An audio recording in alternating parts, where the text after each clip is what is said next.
사랑하는 주님, 이 새벽에 우리에게 담대함을 허락하여 주시길 소망합니다. 하나님 주신 그 마음으로 오늘 이 시대와 또 우리에게 맡기신 가정과 교회와 각자에게 주신 사명을 잘 감당해낼 수 있기를 원합니다. 주님, 우리에게 말씀을 들려주옵소서. 주님이 주신 그 말씀으로 오늘을 살아가게 하여 주옵소서. 주님, 이 시간 이 새벽에 주님께 귀한 예물을 주님 앞에 올려드립니다. 주님 올려드린 그 가정 위에도 하나님이 선하게 인도하시는 놀라운 역사가 있게 하여 주옵소서. 감사합니다. 예수님의 이름으로 기도합니다. 아멘. 오늘 함께 보실 말씀 민수기 13장 1절에서 20절 말씀 보도록 하겠습니다. 민수기 13장 1절에서 20절 말씀 교독하여 읽고 마지막 합독하여 읽겠습니다. 제가 먼저 읽습니다. 여호와께서 모세에게 말씀하여 이르시되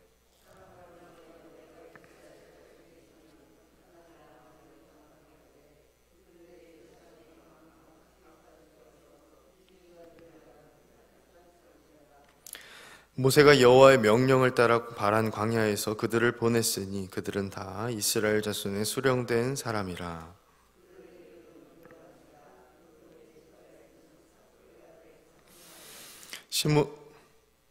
시므온의 지파에는 호리의 아들 사밧이요, 이사갈 지파에서는 요셉의 아들 이갈이요, 베냐민 지파에서는 라브의 아들 발디요, 요셉 지파 곧 므낫세 지파에서는 수시의 아들 갓디요, 아셀 지파에서는 미가의 아들 수두리요, 갓 지파에서는 마기의 아들 그우엘이니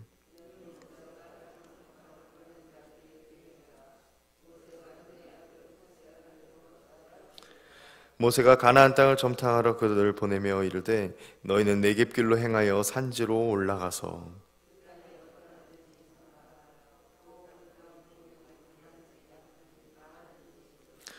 그들이 사는 땅이 좋은지 나쁜지와 사는 성읍이 진영인지 산성인지와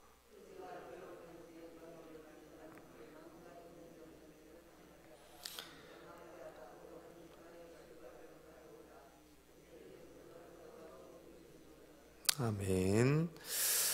오늘 본문에서는 이 약속의 땅 가나안 땅으로 이렇게 들어가기 전에 먼저 그곳을 탐지하고 오도록 정탐꾼을 보내는, 그렇게 12명을 세우는 그런 명령을 이렇게 하나님께서 주십니다.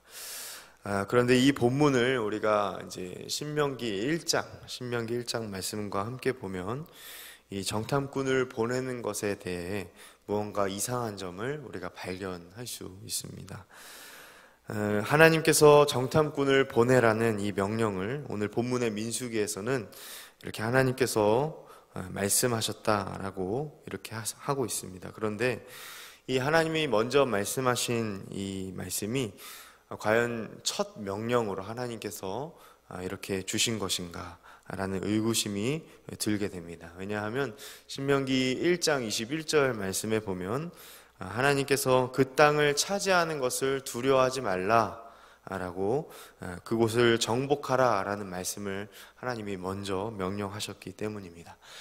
그리고 1장 22절, 신명기 1장 22절에 보면 이것을 그 다음에 하나님의 말씀을 받는 이스라엘 백성들의 반응이 나오는데, 그 말씀을 받는 반응은 다음과 같습니다.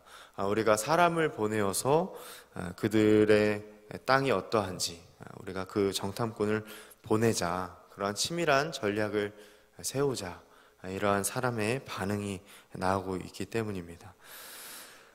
이 말씀, 이 신명기 1장의 말씀과 이 오늘 민수기 13장의 말씀이 동일 본문이라고 봤을 때 과연 하나님께서 정탐꾼을 보내는 것, 이것을 하나님이 어떻게 평가하고 계시는가, 그리고 또 이것이 하나님이 먼저 그렇게 말씀하심의 반응이었는가를 살펴봤을 때는 우리가 이렇게 해석하는 것이 건강한 해석일 것입니다. 하나님께서 이 정탐꾼을 보내라는 명령은 이 이스라엘 백성들이 마지못해 이렇게 이스라엘 백성들이 반응하고 요구하고 모세에게 요구했기 때문에 이 모세 역시도 그것에 동조하였고 하나님께 이 정탐하는 일을 허락받았다. 그렇기 때문에 하나님께서는 정탐하는 것을 말씀하셨다라고 해석하는 것이 바람직합니다. 마치 우리가 이제 왕정시대 때 이스라엘 백성들이 무엇을 요구했습니까? 왕을 요구했죠. 다른 이방 나라의 왕을 요구했듯이, 그리고 그 왕을 하나님께서 그 왕을 세워라, 내가 기름 부음 받은 자를 세워라 했던 것처럼, 이 마찬가지로 하나님은 그 왕을 자신만이 유일한 왕이 될 것을 말씀하셨지 않습니까? 그런 것처럼, 그렇지만 그럼에도 왕을 세울 것을 하나님이 먼저 말씀하신 것처럼 백성들이 먼저 보내자라는 이 요구에 하나님께서는 이 말씀을 주시는 것입니다. 우리가 이 정탐꾼을 바라봤을 때 무언가 석연치 않은 몇몇 구석들이 있습니다. 첫 번째는 이 민수기 1장 2장에 나와 있는 이미 하나님께서 세우신 이 이스라엘 지파의 지도자의 이 명단과 조금 다릅니다. 그리고 또 두 번째, 여기에서 하나님께서 지파별로 이 명단을 하나님이 여태껏 직접 말씀하였던 것과는 달리 이 모세가 이 직접 정탐꾼을 보내는 자들의 명단을 정리하고 있다는 것입니다. 결국 우리는 이 민수기 11장부터였죠. 11장부터 12장, 13장, 그리고 계속 이어지는 14장까지 큰 문단에서 봤을 때 이스라엘 백성들의 잘못, 원망하고 불평하고 하나님께서 말씀하시는 것보다는 이 사람들의 어떠한 이 잘못된 부분들을 계속 다루고 있다는 점에서 정탐꾼을 세워서 보낸다는 것 역시 하나님께서 기뻐하시는 일은 아니었다라는 결론을 우리가 내릴 수 있습니다. 즉 하나님의 일하심보다는 사람의 일함, 사람의 이 전략이 더 도드라져 보이는 부분이 강한 것입니다. 이 정탐꾼들의 리더, 분명히 큰 리더들이었죠. 분명히 중요한 사람들이었을 것입니다.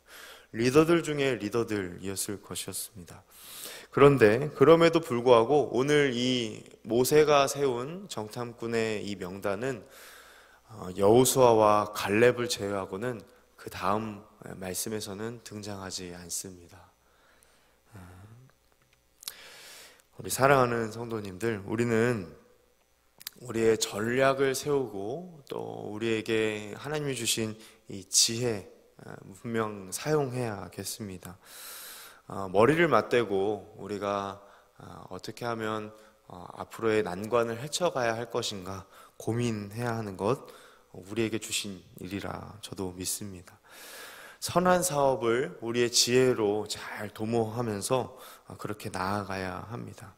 우리의 지혜는 잘 발휘되어야 하는 것이 맞습니다. 그런데 우리의 지혜가 우리의 지혜롭게 하는 것을 더 신뢰함으로 하나님께서 먼저 말씀하시고 하나님께서 권장하게 하신 그 명령을 순종하는 일보다 앞서는 지혜는 그때부터 지혜가 아니게 되는 것입니다.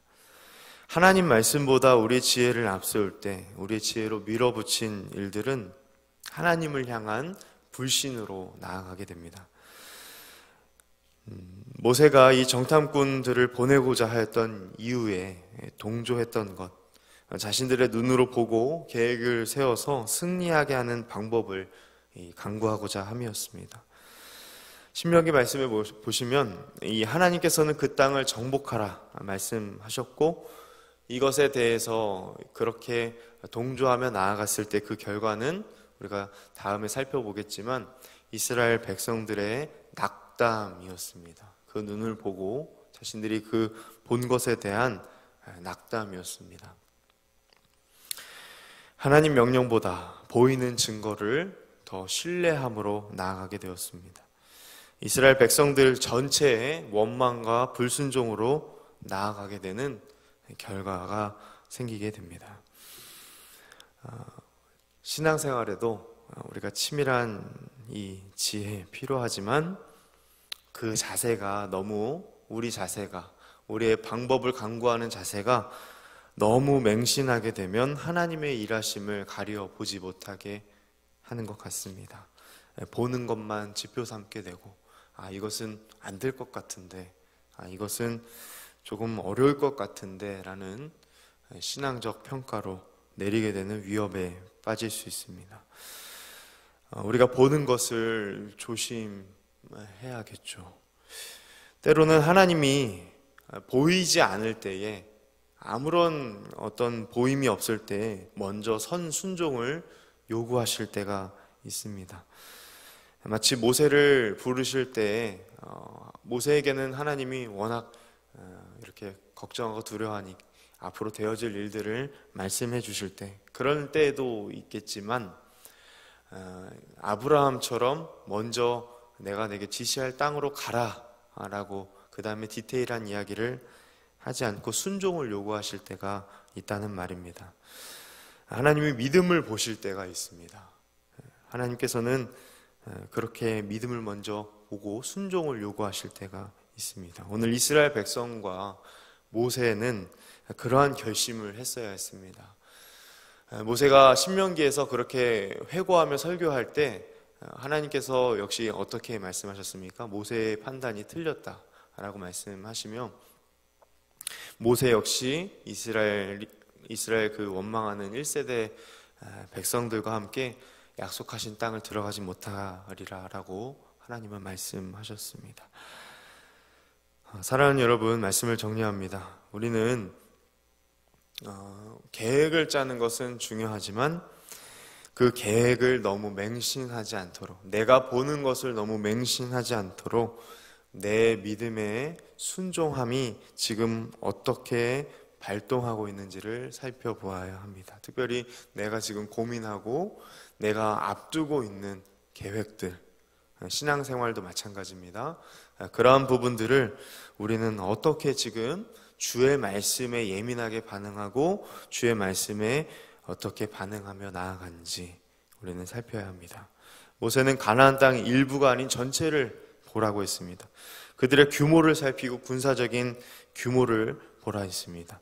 그 땅이 정말 하나님 말씀처럼 비옥한지 그 열매는 어떠한지를 살펴보라 했습니다. 어떻습니까? 정탐에 필요한 것을 잘 지시했습니다. 이것만 보았을 때는 너무 훌륭한 작전 지시입니다. 그런데 이것이 문제가 되었습니다. 하나님을 향한 낙담으로 이어지게 되는 결정적인 보고가 됩니다. 오늘도 주님과 함께 살아가기로 결단하는 성도님들, 이 새벽에 내 지혜보다 보이지 않아도 하나님께 순종하는 우리가 되기를 원합니다. 그것이 하나님 경외이고 하나님 앞에서 가장 크게 우리가 할 수 있는 지혜의 지혜입니다. 하나님 순종은 우리가 생각할 수 있는 가장 중요한 지혜라는 것입니다. 오늘도 하나님께 그렇게 순종하심으로 가장 지혜로운 삶을 살아가시는 저와 여러분 되시길 간절히 소망합니다. 아멘. 오늘 함께 기도하겠습니다. 특별히 오늘은 우리 다음 세대를 책임질 교육부서를 위해서 좀 기도해 주셨으면 좋겠습니다. 많은 기도가 필요합니다. 많이 낙담하지 않도록 우리 교사들, 우리 말씀 전하는 교육부서 사역자들, 청년부서 특별히 기도해 주시고 우리가 우리의 선 지혜로 하는 것이 아니라 믿음의 순종으로 나아갈 수 있도록 기도해 주십시오. 오늘 두 가정을 위해 기도했으면 좋겠습니다. 송선우 집사님, 두 내외의 성령 충만, 천국만 바라보는 삶, 온 가족 영육한 건 자녀손들 신앙생활 잘 할 수 있도록 그렇게 기도해 주시고 인격적으로 하나님 영접할 수 있도록 이렇게 기도해 주시길 바랍니다. 여유정 집사님, 가족 건강 하나님 중심의 삶, 딸 수진, 혜진 이렇게 하나님이 기뻐하시는 삶 살 수 있도록 우리 두 가정을 위하여서도 함께 기도하고 각자의 기도 제목 기도하시다가 자유롭게 돌아가도록 하겠습니다.